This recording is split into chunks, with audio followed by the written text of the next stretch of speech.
Dudhdhara dairy નું election 19 તારીખે છે. હું શરૂઆતથી જ કહેતો આવ્યો છું કે જે ઉમેદવારોની જે પસંદગી કરી છે એ ટોટલી પ્રક્રિયામાં અમને વિશ્વાસમાં લીધા નથી. પાર્ટીની એક પરંપરા છે કે જિલ્લા સંકલનમાં ઉમેદવારો નક્કી થવા જોઈએ, પણ જિલ્લા સંકલનમાં ઉમેદવારો નક્કી થયા જ નથી. કઈ રીતના કઈ ઉમેદવારો થઈ ગયા, પાર્ટીનો મેન્ડેટ આવ્યા પછી અમને ખબર પડી. પણ દૂધધારા ડેરી કે આવા પ્રકારની જે ચૂંટણી થતી હોય સહકારી ક્ષેત્રની મોટા ભાગે, એમાં ઉમેદવારો પહેલેથી જ નક્કી કરીને બેઠા હોય.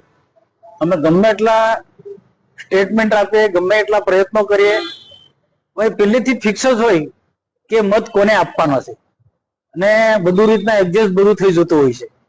એટલે જે નક્કી કરીને બેઠા છે ઉમેદવારો એને જ આપવાના છે. એમાં કોઈ પણ ગમે એટલા પ્રયત્નો કરું, હું પણ કોઈકને એમ કહું, કોઈ મતદારને કે તું XYZ ને આપજે, એ ના આપે, કારણ કે પહેલીથી એનું ગોખાઈ ગયેલું હોય. તમે સમજી શકો કઈ રીતના ગોખાયું હોય. ડેરી ઉદ્યોગની અંદર ઇલેક્શનો થતા હોય ત્યાં બધી જ આવું થતું હોય છે.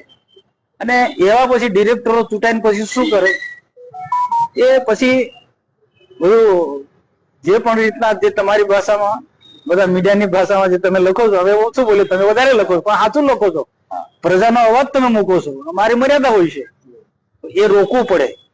અને દૂધ જેવા કેટલાક લોકો એવા પણ હોય છે કે એક ટીપું પણ દૂધ નથી આપતા, છતાં પણ એ ડેરીના પ્રતિનિધિ બનીને જવાના છે. પણ ખરેખર દૂધ આપતા હોય, અને જે કેટલીક મંડળીઓ એવી પણ છે એ દૂધ આપતી જ નથી, છતાં પણ રેકર્ડ પર બોલે છે કે આ મંડળી આટલું દૂધ આપે છે. આ બધું સુધરવું જોઈએ. અને ખરેખર જે દૂધ આપતા હોય તેવા લોકોની મંડળી હોય છે, જેમાંથી લોકોને રોજગારી મળે. કે ભરૂચ જિલ્લામાં સહકારી ક્ષેત્રને શુદ્ધિકરણ કરવું જોઈએ. અને સહકારી ક્ષેત્ર એવું છે કે દૂધ ઉત્પાદન ક્ષેત્ર હોય કે ઘણા બધા ક્ષેત્રમાં લોકોને રોજગારી આપી શકાય, એવા ઘણા કામો કરી શકે. હવે જેની પાસે વધારે પૈસા હશે, એ બહુ સાચી વાત છે, એ જીતવાના છે.